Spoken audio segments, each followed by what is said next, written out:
Good morning and welcome to Free Advice Friday. My name is Keri Barnum for New Shelves Books. And today for Free Advice Friday, I'm so excited to have a special guest here, Ericka McIntyre. Ericka is a writer and an editor. We've worked together for several years. She's been on Free Advice Friday before. She's such a popular guest. We decided to have her back. So Ericka, thank you for being here today. I'm so happy to be here today. It's been a minute since we've done one of these. Yeah, it's been a little bit, but we already had, I let people know you'd be on today. So we've already got some questions for you, all lined up in the hopper. Good. I love that. Yeah, I'm coming to you from sunny Southern Indiana at my homestead. The last time I was on Free Advice Fridays, we were still living in the city. Last year we moved out here to the boonies. And I was telling Keri before we came on that I had to get up an extra half hour early this morning so that I could tend to my geese, which is not a sentence I ever thought that I would say in my life as a city person. So this is where I edit all your books from. And I've been an editor for 24 years this year, I think. So yeah. Yeah, fantastic. And you've worked in multiple areas of publishing and editing in the sense of you've worked in university press, you've worked with indies, you've worked with trades. So you've got a wide range of experience working with a number of different types of books and publishing and clientele. I have. I got my start in nonprofit publishing, and actually I got my start in brand identity and legal publishing and nonprofit publishing and for-profit publishing. I worked for a little company called Writer's Digest for a minute or two. I don't know if you've ever heard of them. I worked for University Press, two university presses actually, Indiana University Press and Columbia University Press. And now, since 2011, I have been editing books full-time as a freelancer. Like I said, I've had some side sojourns into some interesting things, but I keep sticking with my main, which is I love helping authors get their books in shape. I focus chiefly, I used to be a generalist, I'll say that. I used to do a lot more stuff. And in the last few years, I've sort of started to hone down what I work on, because I realized that, expertise is a thing. And like there are certain genres and things I don't work on anymore because I feel like there are editors in the field and in the writing community who are probably better suited to that than I am. I focus I do a lot of historical fiction, I do a lot of memoir. I actually studied memoir with Susan Jane Gilman. I don't know if you've heard of her, but she's a best-selling memoirist. And I got to take a very intensive seminar with her at the end of 2020. And I learned even more about memoir than I did before, which I didn't think was possible. And I do, I don't do as much writing anymore these days. I'm focusing mostly on just helping other people write. So, which is enough. It keeps her more than a little busy. I know, because we work on several projects together. And yes, going, oh my gosh, these writers, they wrote another one. It's so great. Another one. I'm working with. I think I figured out the other day how many clients I was managing and how many books I had done in total with each one, and it kind of freaked me out a little bit. Slow down, you guys. Well, I love it. And so we've got questions already for you. So I'm just going to jump right in. Let's do it. I'm going to jump in with a good one. And the question that came in first was, when an author gets notes back from an editor that they don't agree with, how do you suggest they handle that in a effective way to actually communicate with their editor that they don't agree, but also to still get benefit from the edit? Okay, Chris Bennett, did you ask that question? I'm teasing. I'm teasing. That's when he calls me and I say, breathe, just breathe. We'll talk tomorrow. Well, here's the first thing. When you get edits back from an editor, if you're looking at those right away and getting all wound around the axle, here's what you're doing. You're reacting, you're not responding. There are several miles between reacting and responding, right? Reacting is that initial, how dare she tell me that this character doesn't belong here? The responding is, I'm going to take 48 hours before I even go through all of these notes and take a beat and take a breath. And then I'm going to go through them. And then I'm going to take another beat and another breath. And then I'm going to actually think about them for a little bit. And then I'm going to respond. And if you've done all of that and you don't agree with your editor, guess what? This happens. Did you know that art is subjective? I say this all the time. You're paying me for my professional expertise. And what I'm telling you is what I know to be true after 24 years in book publishing. Okay. But there can still be differences of opinion, not facts. The Oxford comma is a fact. Opinion is, would she really do that? Right. So if you don't agree, first of all, editors are people too. And it's the same way it's honestly the same as having a disagreement in a professional setting with anybody about anything. You go at it respectfully. Okay. And you understand that if your editor is a professional and you're a professional, then none of this is personal. Edits feel really personal because we just pour our blood and gut and soul into our work. And it feels so personal when an editor says, yeah, that subplot. Yeah. Why is that in there? That's dippy. That's got to go. Like, why? Don't take that it is not personally. What I'm trying to do is help you make the best book that you can possibly make. And so if you don't agree, then you tell me that. You say, I don't agree with this. I feel very strongly that this subplot needs to remain in here. And here is why. It's because I'm writing a series and this is going to play in 2 books from now, or because whatever the reason is. If you have a cogent reason for why, and I tell all of my authors this, and I don't know how other editors work, and I don't make any other judgments about that, but I tell all of my authors this: look, my job is not to put my voice in your pages. My job is to help you put the best version of your voice in your pages. Your name goes on the spine, not mine. It's your book. So if you feel that strongly that this really needs to stay in there, well, leave it in and go with God. I've done my due diligence by telling you that I think this is, the only thing that I usually will not back down on is things that are offensive, things that I feel like open you up to some sort of legal liability. I will go to the mats on those things. That is my bailiwick to try to protect you from yourself in that case. But most of the time, if you're working with an editor and you have a respectful relationship, because it is a relationship, you should be able to work through those things. If you have an editor that you feel like you can't disagree with and that you can't work through with, they're probably not the right editor for you. And you might want to get another one. It's the same way with anybody that you work with in any capacity. If you feel like you can't be honest with them, there's probably a problem there. So yeah. Well, and I think to your point also, that stepping away or reading through comments and then just going away and coming back if you can, even if someone else knows your work, discussing it with them to kind of get a second angle, or even if they don't know your work, just talking, like, get it all out to somebody else. So when you go to your editor, it's like, okay, like I've gotten out all my angst and now I can just be more calm and rational.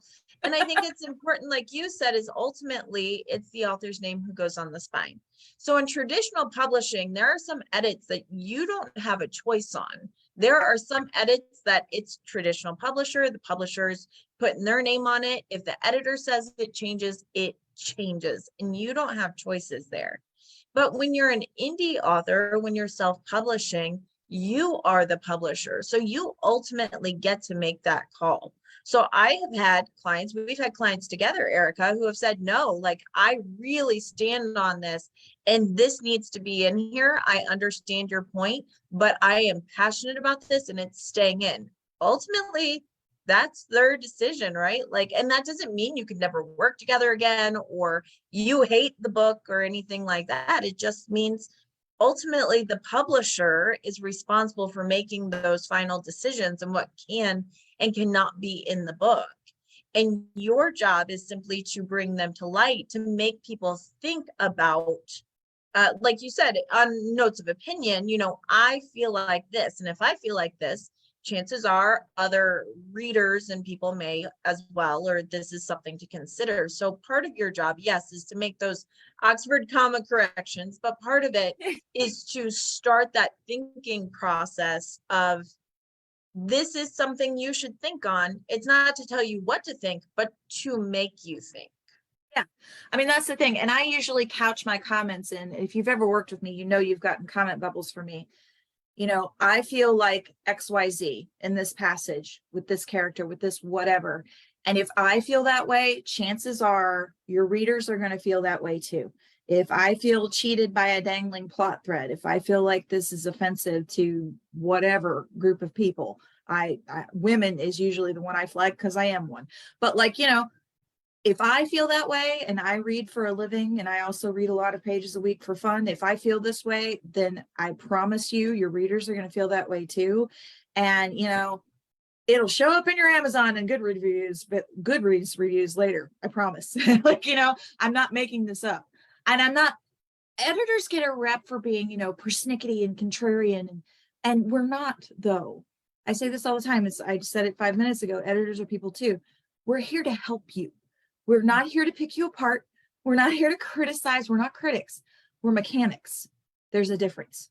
Yeah, absolutely. And Ericka also does not pick apart your social media post or your text messages. I know from personal experience.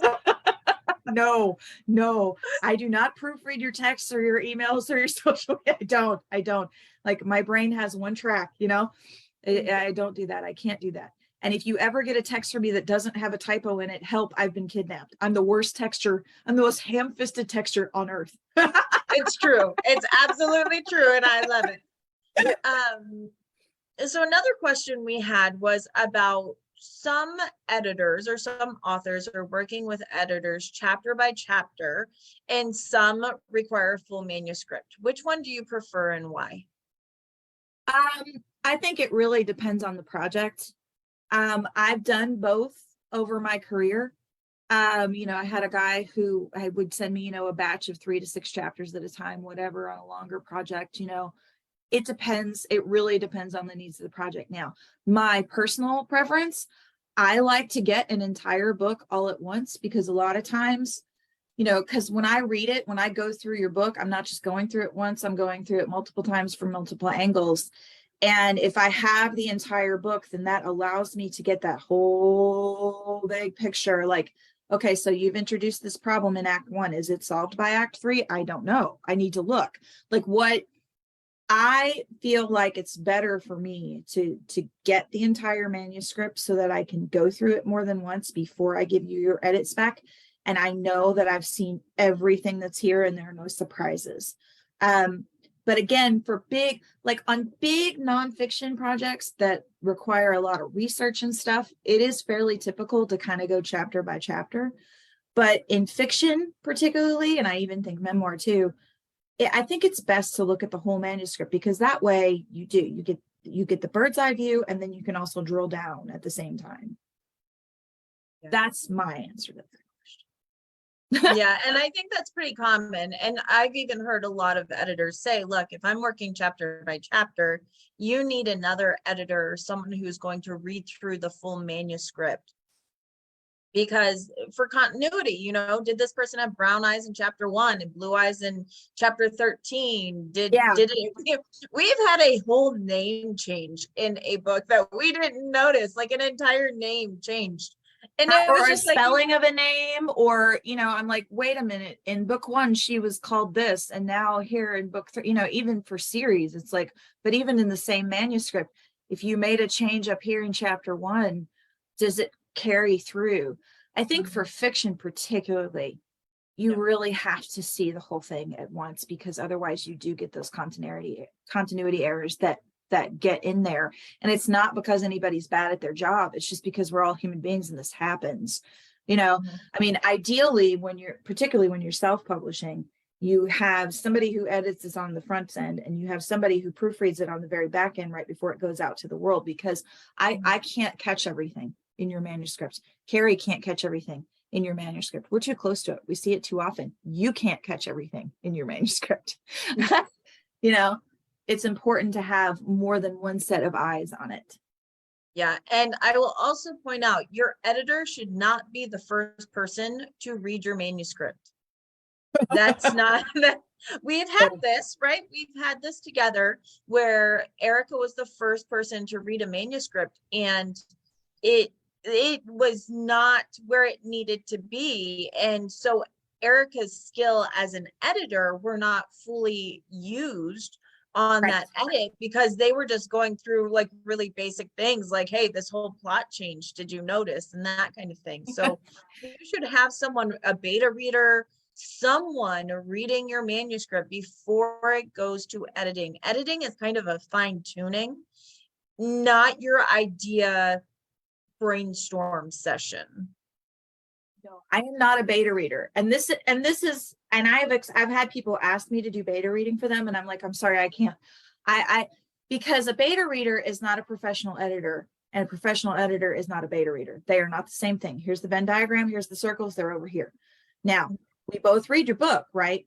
But the beta reader is, I liked it. I didn't like it. It was boring. It was exciting. They're not getting into the nitty gritty details of character development and plot and, tone and dial, all that stuff, the blood and guts that I get into. And I shouldn't be the first person that sees it because it's half baked, right? It's raw. You don't serve a raw chicken breast to your guests in a restaurant, right? Like you make sure it's cooked first. You self-edit, you get beta readers first, because a lot of times those beta readers are going to tell you, yeah, wow, the middle of this. I mean, I really like the beginning. I thought it was fun, but in the middle, it just got slow for me. You can fix that before I get it. So that when it gets to me, I can really get in there and say, okay, all right, okay, this is the stuff.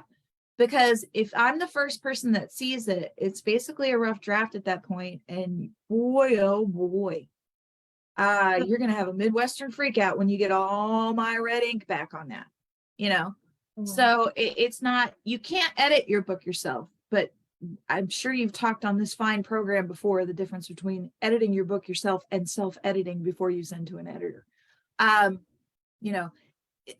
should never be the first person that sees your manuscript. You will not get the most bang for your buck if I'm the first person that sees your manuscript. No, because, and also you're so distracted by, the mess, the sloppiness, that you can't get into the details. I think that is the biggest, maybe not the biggest quirk for you, but what I see with authors, they go, well, the editor didn't get as much as I wanted them to get. And I'm going, well, look what they had to work with. Like an editor can only get so much.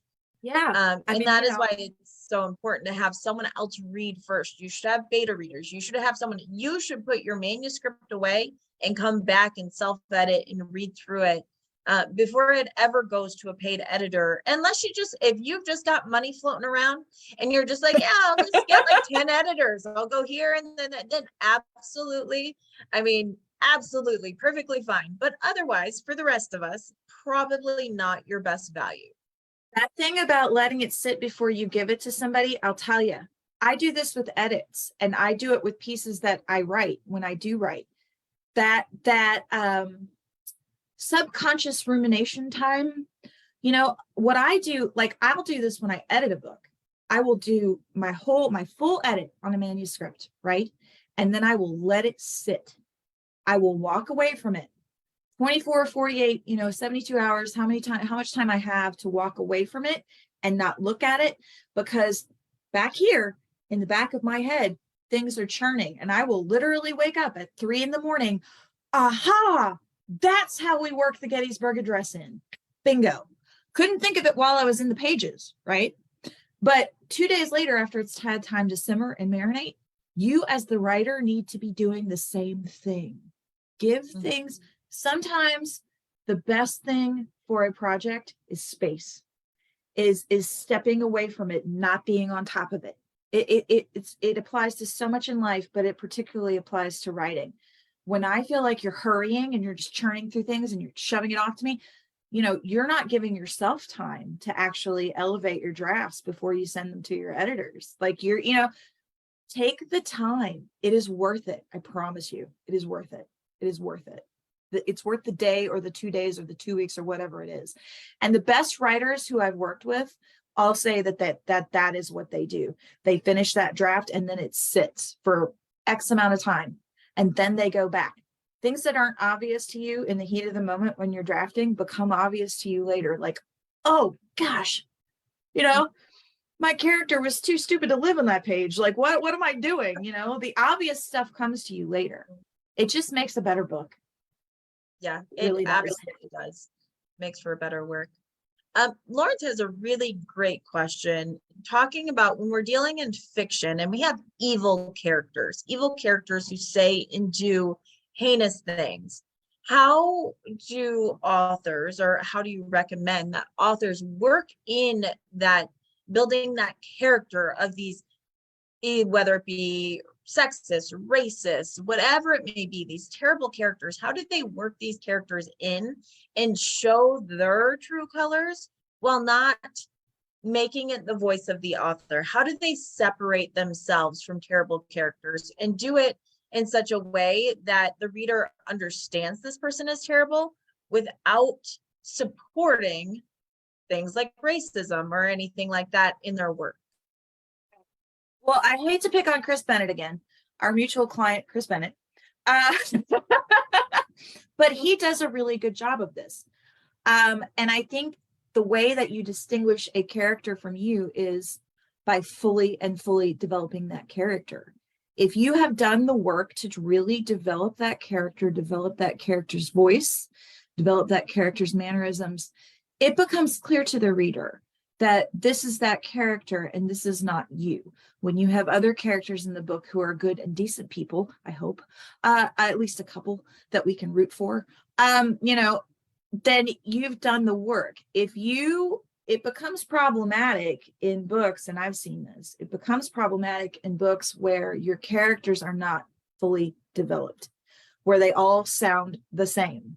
Like when I read a dialogue between two characters, your good guy and your bad guy, if you can't take out the bad guy said, good guy said, and still understand which person is saying each one of those lines, you haven't done the work to make those people clear.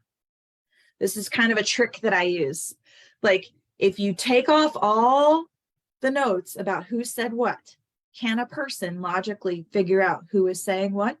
If they can, then you're developing your characters well. You're developing their voice well. If they sound the same and you can't tell who's who, you probably need to do some more character development. Like that needs to be made clear. And it's not difficult. I mean, Chris's series tackles, Civil War era United States, the issue of slavery, the issues of racism. And it's horrible stuff, right? It's bad stuff. But he did a really good job of showing you that, yeah, Walter's, he's an evil, you know what, and do that early on, make it pretty clear. I think that, readers are pretty discerning. It only really gets muddy, like I said, when you haven't really fully developed people and that the voices of each character aren't crystal clear. That's when it gets muddy. And I think something too, authors can have this penchant for relying on over exaggeration. Like, let's just take cursing. So if you're going to put a curse word in it, because this is kind of a rough around the edge character, if you're going to put it in there, it damn well better matter. Don't just put it in there. Like it better matter. Make it, because if it becomes part of the language and it's just every other word, well, then it no longer packs a punch. And so you're actually being lazy as an author. And same thing, if there is some type of racial slur or there's something that really needs to be in there to advance the plot, and I question when it does, but if there is that time, it better be something that as the reader is reading through, it jumps out as like, oh my gosh, I can't believe they just put that in there.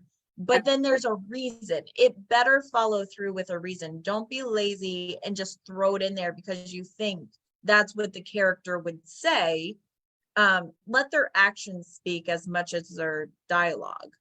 Yeah, I mean, that's the thing, if you're gonna throw something like that in there, you might get one a book. Like it needs to really be considered where you're placing that and why. And you need to read the passage and take it out and see if you get the same impact too. And but again, laziness. Readers want characters that are three-dimensional. We want people who we miss when we shut your book, or who we're relieved we never have to see again when we shut your book because they were so awful. We want to feel like we know them, and that's what the best fiction does. And if you're relying on, descriptions or character development that's, a mile wide and an eighth of an inch deep, then you're not doing the work as the writer. Like, if somebody's in your book, they have to have a reason, and we need to know them. They need to be a 360 human being to us, the reader, while we're in your pages. Yeah, absolutely. And Lawrence is talking about J.K. Rowling using the F word in her thrillers, not Harry Potter, but her thrillers, as many Brit writers do. So I actually have clients who work in, I have UK clients, like big best-selling authors in the UK. When their books come to the US, they are actually edited to remove cursing and smoking, because culturally here in the US, we dislike that more. We talk about it more. It's not something that we accept in our literature. So there are certain things that may be acceptable in certain countries or certain places that don't work in others. Now, I think there's some universalness, but there are certain things like cursing in books that are solely published in the UK, not as big of a deal. But here it's seen in a different light sometimes. So we can't always use comps that aren't close to us and our main sales market.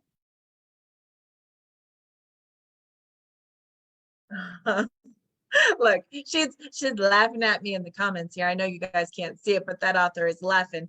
All right. And so another question, getting away from that character development a little bit, in a sense, when writing memoir, a lot of people have questions about, when writing memoir, how nonfiction does a memoir have to be, and how much liberty can you take to develop characters?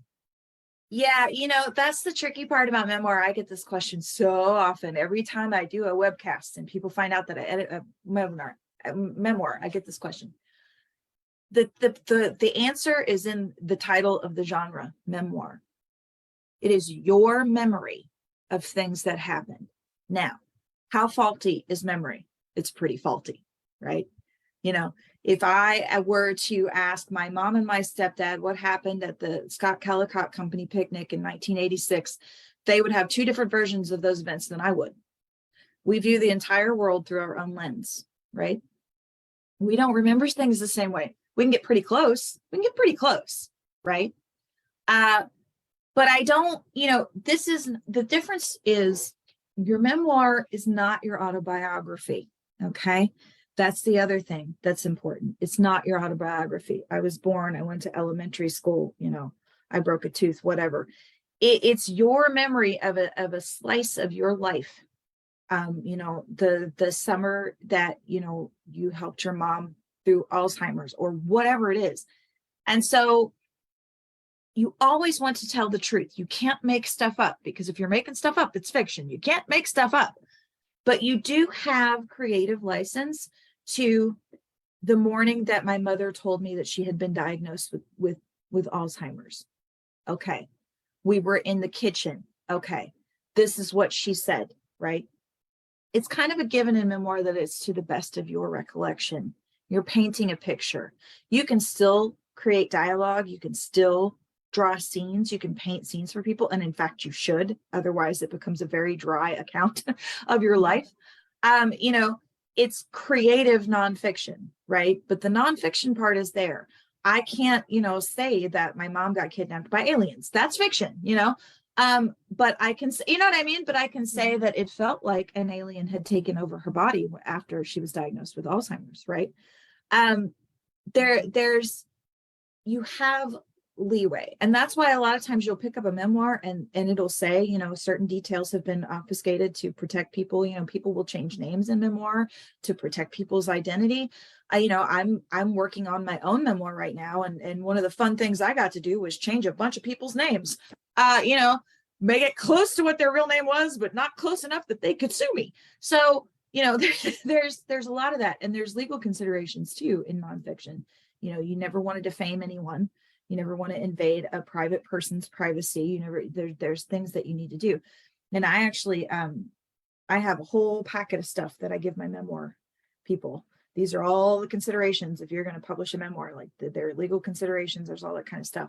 You can't just make stuff up, But what you can say is that this is emotionally true for me, or this is true to the best of my recollection. That's the given in memoir, but it's not straight, just, a biography. That's the Right. difference. Yeah, that's great. Regarding name changes, do you recommend in fiction, if you're doing like historical fiction, something like that, do you recommend changing names, locations, to if it's a true based on history, based on real life things, and there may be something in the writing that maybe doesn't shed that institution or that person in a great light? Do you recommend in historical fiction or in fiction changing those places or people's names to protect yourself? Oh, that really depends. I mean, it really depends on some of these things. It's like, it's really case by case, right? Like, it's hard to give a blanket rule for you should never call him Abraham Lincoln. Like, that's not true. But if you're writing Abraham Lincoln as a terrible person, then maybe maybe you do. I mean, he's not alive to sue you, I don't think. Not like Elvis. But so, there's considerations there. Some of these are tricky questions for me because I hesitate to give a blanket, you should always, you should never, because some of this stuff is so nuanced, right? And it really just depends on the case. I mean, I happen to like it when historical characters show up in people's historical fiction and, oh, there's Abraham Lincoln. I like that guy, But if you were gonna, the whole, like, what was that series where they had Abraham Lincoln, but he was like a vampire hunter? What was that? Yeah, vampire slayer, something like that. Yeah. I mean, again, he's not allowed to sue you. But yeah, I mean, existing institutions, like say you were going to write something about Harvard University, and say it was a terrible place and, the worst place ever and whatever. I mean, again, it's hard for me to say this unless I see pages, but you might consider doing that. And I've seen people do it. A good example, actually, that I read recently, I'm on an Emma Cline kick, and I read The Girls, which is loosely based on the Manson family. Now, the name Manson never appears in that book, but you know who she's talking about the entire time. She never names, Squeaky Fromme or anything, but Right. you get the picture. That's a nuanced question. I'm sorry, I don't have a better perfect answer for you. Right. I would say personally, if it gives you pause, it's a reason to talk to an editor or someone specifically about it. Yeah. If you're going, I don't know, then that's the time to ask. That's the time to get a second opinion, because your gut's there for a reason. And so definitely listen to your gut there as far as at least getting second opinion, professional opinion on your specific work. Because I mean, like you said, are they live to sue you? Do they have direct family members that could say that it, negatively affected their current life? Is it an institution that has a lot more money than you? And if it comes into a lawsuit, they're going to win by default because they got enough money to carry it on longer. Those are all things to consider. And does it matter so much to your plot that you're willing to risk it? Or is it just, I mean, some things it's like, well, I could just as easily make this a made up institution. Then there's times when that makes sense. Yeah. And again, yeah, that point, to your point about when your gut says, when you get that feeling, it is time to get a second opinion. But and I also advise my clients, look, I'm not an intellectual property lawyer. I'm not an attorney. Like, I can advise you to a point. But really though, I mean, is there anything that you could put in your book that's worth getting sued by a multinational corporation for? I mean, really, like, really, is it really is it worth that much stress in your life? Or can you just change a couple details? It's usually easier to take it out or change a couple details. Yeah, usually. Now, when editing, and this is kind of goes back to having all the details in editing, how do you keep track of everything? Like, if you're editing a book or a series, do you keep like series notes? Do you have style pages? Like, what do you do to keep track of a book or a series as you're editing? Not really. No, I 20 years ago, this was a steel trap. Now it's a steel trap with a bunch of weasels in it. I keep style sheets. I hate to pick on Chris Bennett, but we have a series style sheet for his book. We're up to book 8, book 9, book 12, book 28.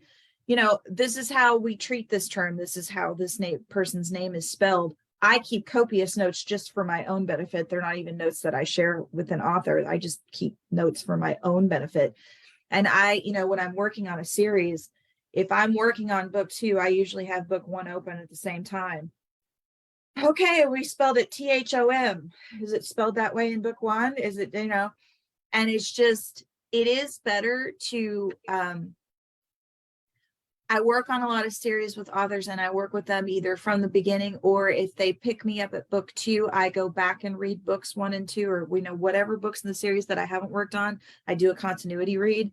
I will never pick up book 3 in a series without reading books 1 and 2, because I'm not going to catch things, and so I'm going to have to bill you time to read books 1 and 2 if you put me at book 3, because I have to know.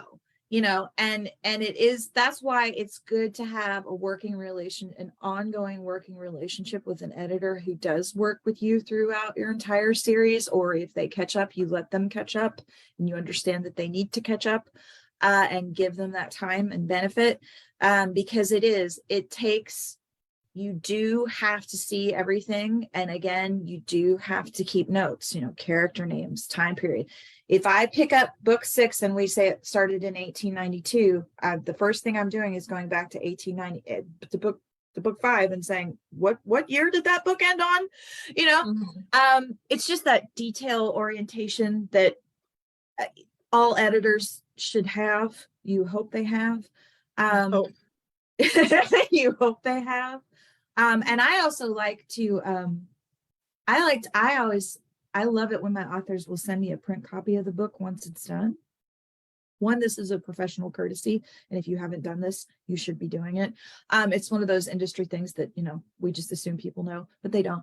Because a lot of times I'll see things in print that don't necessarily click with me. I like being able to, if I am editing, grab the actual print book off the shelf and say, oh, what did we say happened on that? What? And get to it quickly. So, it's notes, it's spreadsheets, it's notes, it's work. Like everything, it's work. Yeah, it's work. Well, and I think so for authors, keeping your own notes, but also there is a online software called Plotter. So if you are an author and you have trouble with this, there is a program called Plotter that actually helps you keep in a series Bible, series notes, and all of those things. So if you are someone who needs the organization of something kind of built in, Plotter is highly recommended. Tons of people use it. Dave Chesson, Mark Dawson, Michael Anderle, they all use it. And so if you are a prolific writer and you need something like that, Plotter may be something that's good for you. And we just so happened, did not plan this, to have a webinar all about Plotter and like what it does and how it might help you if you've got a lot of details to keep track of. We have a free webinar happening on June 28th. So if you want to register for that, just email me info@newshelves.com and I can get you hooked up into that. If you've got just one book, maybe not, but if you've got a whole series, it could be very helpful. I can see it becoming helpful in things like science fiction, where you're doing entire world building, like, where the rules of science don't, in historical fiction, it's important, but also I could see it being really important in like a science fiction fantasy series where you have, where the normal rules of life do not apply, and you're creating, I'm reading a sci-fi book right now that is just, it's so detailed and it's so ornate, and there's so many different things. The money is not called dollars, it's called something else. Everything is called something else. I can see that becoming really important and stuff like that. Yeah, when you're world building, I could absolutely. I mean, Lord knows there have been times I've even done it in traditionally published books. I'm like, wait, what's this word? But it was this back here. And like going, and I'm like, oh, okay. I mean, I get it because it's a lot of details, but It Lord is. help us. But those details are also why you need more eyes on your book than just your own too, because you do need help. Absolutely. And when you're working with the series, let's say you're working on book 2 of a 4-book series, and the author already has book 3 and 4 outlined. Do you want the outlines for book 3 and 4, or is that putting the cart before the horse? Oh, that's a good question. Author's outline? Wow. Okay. I'm teasing. I'm teasing. And I work with a lot of pantsers. I'll put it that way. Plotters are great though. I love plotters. I think that, for me personally, I don't know that I want to think about books 3 and 4. Now, because if you've done the work in book 2, I'm not worried about book 3 and 4 yet. Like I want to. The series is tricky because you have to have a series that hangs together cohesively and that makes sense, and that you leave just enough hanging in book 2 so that people want to pick up book 3 and book 4, etc. But each title needs to also be a cohesive, sound project, so that if somebody goes to the public library and they happen to find you at book 3, they feel like they got something out of book 3, right? I dislike it. I personally dislike it when I feel like a book in a series is just a setup for another book in a series. I feel cheated as a reader. And I think readers feel cheated too. I think that each book needs to be able to stand on its own to a certain extent. And so looking too far ahead, I don't know how valuable that is. I want to take each title as itself and make sure that it has in it what it needs. Now, that's not to say that I won't ask you, hey, you really left this thread hanging here. Is this going to come back later? Or are we going to see this? Are you going to ever give us any resolution on this? And that's when they can say, oh yeah, in chapter 3, or in book 4, chapter 85, whatever. Oh yeah, this is going to come back later. Okay. Well, then maybe you want to give it a little bit more detail here, just so it's a little more satisfying, and then we'll come back to it later. But I like to work on the book at hand. Mm-hmm. And I think there's a big difference. Like, you may not need a series outline, but saying, this is planned as a 10-book series going through this war or something like that. That's different. Like giving an arc of, this is planned as a series for this little girl in this fantasy land, and this is kind of the direction I'm heading. I think that's a lot different than outlines. So there's probably a happy medium of giving information about the series, but not giving outlines for each book necessarily. And those outlines might change too, because we might get into book 2 and realize, oh, this is actually not working. And you've you've gotten way ahead of yourself, and this is something you planned on carrying through the whole series. And I'm like, this isn't going to work, so don't get too wedded to that. Outlines are good, but leave room for magic is what I'll say. Yeah. And magic does happen. It's exciting when someone has an idea and it's like, oh, what if this happened? And then this happened. And then you're like, yeah, what if that did happen? And then, that's how exciting collaborations happen. And sometimes that happens in the editing process where it's like, this really doesn't work. But what if this did work? And you can kind of work with things that way. I don't know how many times I have worked with an author. They have had a whole series mapped out in their minds. They thought they knew what was going to go in every single book. And I point something out in the first one and give them a what if, and it changes things. An editor isn't just somebody who filters your work, who checks your work. An editor in their highest form, Maslow, here's the pyramid, we're at the top. They're also a creative partner. Like we editors are readers, editors are deep thinkers, and we're creative people ourselves. And so we might see something in your book that no one else has seen. And I don't know how it's happened with pretty much with every author I've ever worked with. What if you did this? Oh, I hadn't considered that. And then, wow, you get this whole section that would never have existed if we had not talked about it, if I had not read your pages. Like that's what I mean when I say make room, leave room for magic. don't have it so nailed down in your mind that you say, this is the only way that this can go. Like that, you're limiting yourself. Don't self-limit yourself. Don't be redundant when you speak. I use English for a living. Don't limit yourself. Don't self-limit. I love it. Like I said, we're not judging here. Yeah, so great input there, and I love that. How much do you have involvement with, or do you feel like editing matters in the marketing and sales process? Okay. Yeah. So your cover copy, this is my opinion. I'm not a marketer. Keri's a marketer. And I say this all the time. I put this little asterisk on everything. I don't like it when the cover copy sells me a bill of goods.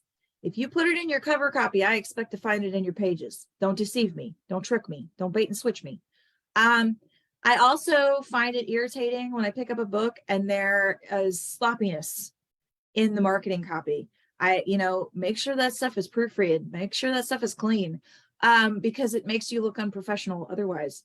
And, if your editor can help you do your cover copy and your marketing copy, because we're very familiar with your book, right? We know the plot points, we know the characters, we know all of that stuff. But now, when it comes to that salesy sheen, the old razzle dazzle, the SEO keyword stuff, I defer to Keri for that, because I do not pretend to be an expert at, I always say I'm not a page designer. I'm not a designer. I'm not a marketer. I'm an editor. And that's a very specific set of expertise. But if you're going to self-publish a book particularly, you need to give as much care and attention and feeding to your marketing materials as you do to your pages.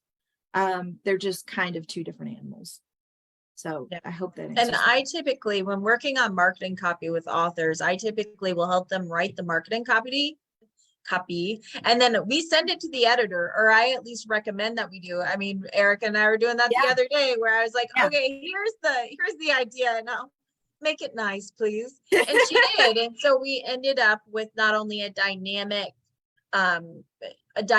book description that I think will convert to sales, but Ericka, knowing the book, was able to put in some points and also clean it up, because Lord knows that's not my strong suit. So she did that, and it was better for it. And it's not like it took you a long time or anything like that, but it's like the finishing touches of the book. And so it's that polish. Yeah. It's that polish. And again, when you're traditionally publishing, that's a machine and you don't get a say in a lot of this stuff. But when you are self-publishing, you are the publisher.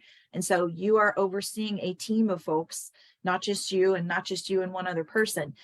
Everybody has their own specific knowledge that they bring to the team. And I get authors who want me to proofread their book and development, edit it and do it. And I can't do all of those things. I do this thing, but I can send you to a great proofreader over here. And I can send you to a great marketing person over there, and an ebook producer, and all these different things. One person can't be everything, but your editor should, anything that is going to result in sales or not sales, reviews or bad reviews, your editor should probably have a peek at that, just to be on the safe side. It's that polish, it's that shine, it's that how you make a self-published book indiscernible from a traditionally published one, right?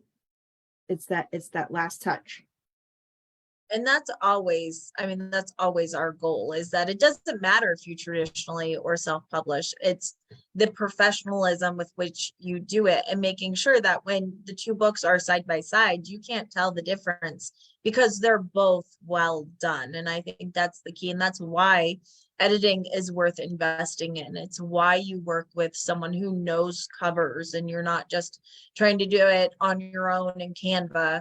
Maybe you have that artistic skill, but if you don't have that skill, then that's why you work with people that do have that skill. Because if you're going to invest the time, the energy, and the effort into publishing, do it well.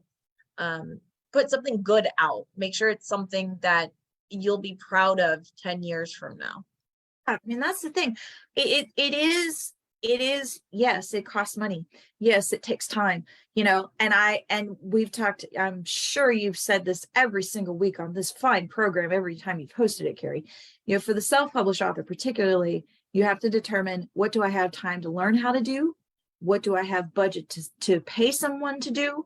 What am I willing to do? What am I comfortable with? Am I comfortable trying to typeset my own books, or am I not comfortable with that? Am I actually a graphic designer by trade and could probably put a cover on my book, or do I draw stick figures?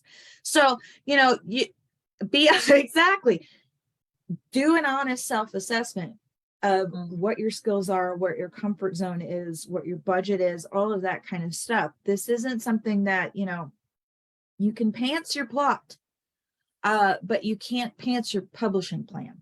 Say that 5 times real fast.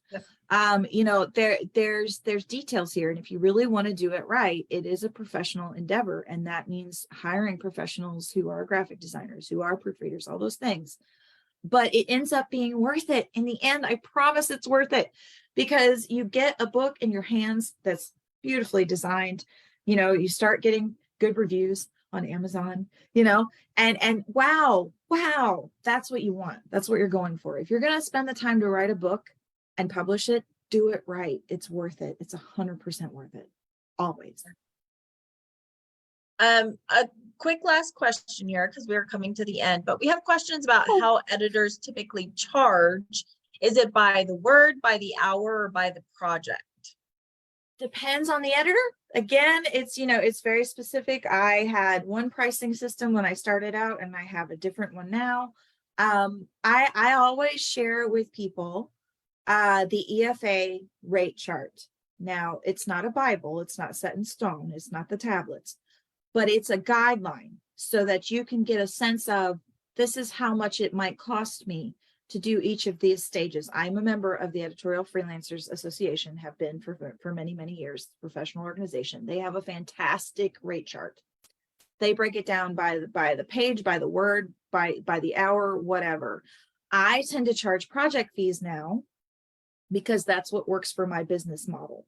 But every editor is different, and every, it's there as many colors as there are a rainbow. There are ways to price a book. Now, I index my rates to the EFAs, but my rates are not identical to the EFAs. And, I use it. It's a good rule of thumb, right?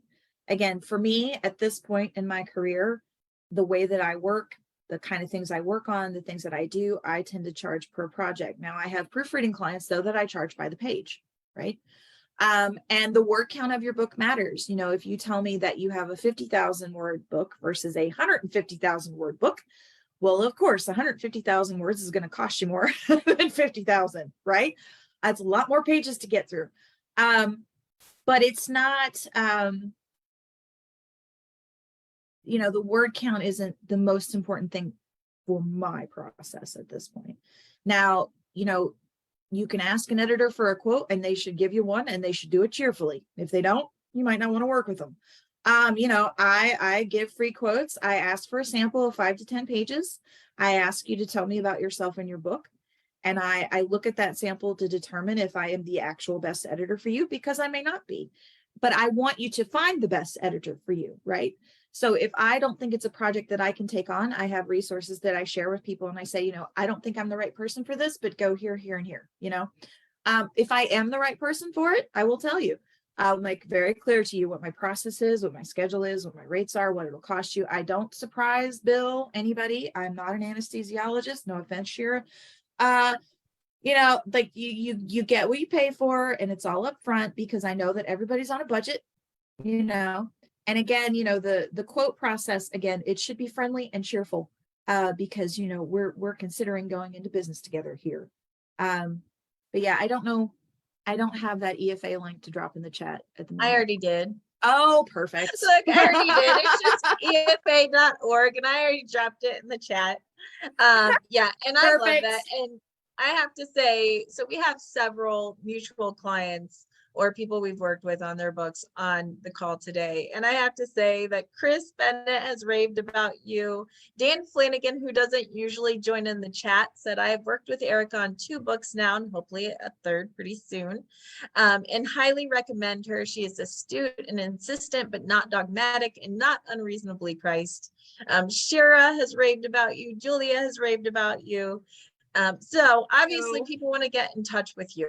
How do they do that? Thank you. Oh, my website. And of course my name is spelled weird, so you'll never find it, but it's erickamcintyre.com.